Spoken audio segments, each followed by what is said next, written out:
Welcome to the top 8 superhero TV shows. Now this is a mix of the new shows and the old shows, but it's all of my favorite shows. And I also want to state that this one was very difficult to make because I love all superhero shows. Now, number 8 is the Spider-Man cartoon from the 90s because it's an instant classic. This TV show managed to take some of the best Spider-Man storylines and shrink them down into bite-sized chunks for kids to watch on TV. Combined with the fact that Spider-Man was one of the first comic books that I collected myself, this show will always have a place in my heart.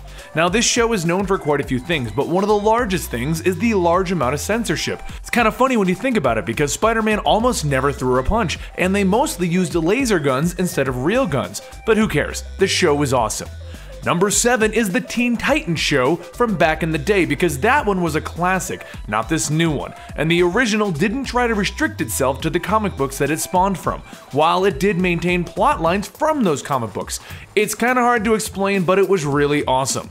The fun part about it is that it had a lot of self-aware humor and the animation style was heavily influenced by anime. While I'm not a fan of the new Teen Titans Go version and some of the choices of the old one, like not calling Deathstroke by his villain name and instead calling him Slade, I will always find time to actually sit down and watch this one whenever I find it on reruns. Number 6 is the Teenage Mutant Ninja Turtles show from the late 80s and early 90s because this is the show that I watched throughout my childhood, and I don't know a single person who disagrees with this being an awesome show. Now this show managed to take the original concept from the comic books and run it in a new direction, and their decision was to cater it to a more child-friendly direction. And that's what it needed to propel it to popularity. What made this even better was that there was a more mature version of the comic book that never ended. So as you grew older enjoying these kind of kiddie cartoons about the turtles, you could eventually just jump into the more violent version of the cartoon and just keep going. Number 5 is that Batman show from the 1960s. Now this show I used to watch with my dad when I was a kid, which is why my first memories of Batman were always along the lines of "Holy blasted blue beetles, Batman!" and "Pow! Boom! Bam!" It was just so campy, you gotta love it. But it took almost 30 years for a dark and broody Batman to come back into existence, and people still think of the 1960s Batman and think, oh my god, comic books are just so silly. But it's still a great early show that had its own atmosphere and flavor, and will forever stay in a warm and fuzzy hippie part of our memories. Number 4 is the Justice League Unlimited show, which is kind of an old school show, but once again, great. Now, this isn't the original Justice League show. Instead, this is the spin-off show that showed more and more of the DC universe as a whole, instead of just being about the core Justice League members. And that's why this show was amazing. While it did manage to give us some great storylines involving the main Justice League, it also brought in so many characters that no one really knew about. And this allowed us to learn about characters like The Question, Vixen, Vigilante, just to name a few. And if you're looking for a great show that showcases all of these unknowns, go watch this one today. I think it's still on Netflix.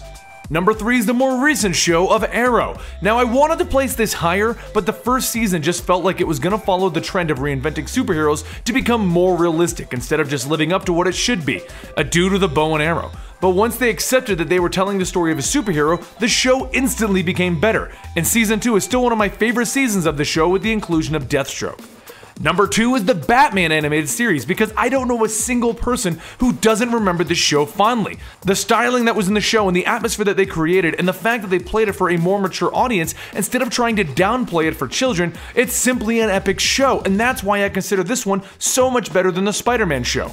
I'm pretty sure that there isn't a single person who wouldn't recognize the opening score from this show, and that just shows you how much it's been ingrained in everyone's minds.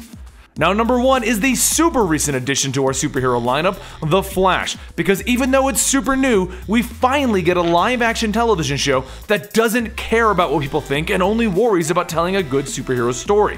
They don't dummy it down, they don't downplay it, and they don't give us a lame excuse for a costume.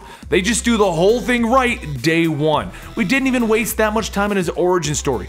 And to top it all off, I'm an enormous Flash fan, so I may be a little biased on this one.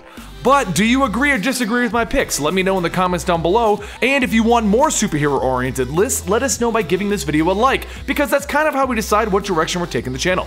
Thank you for your time, and I'll see you guys next time right here at TheListBomb.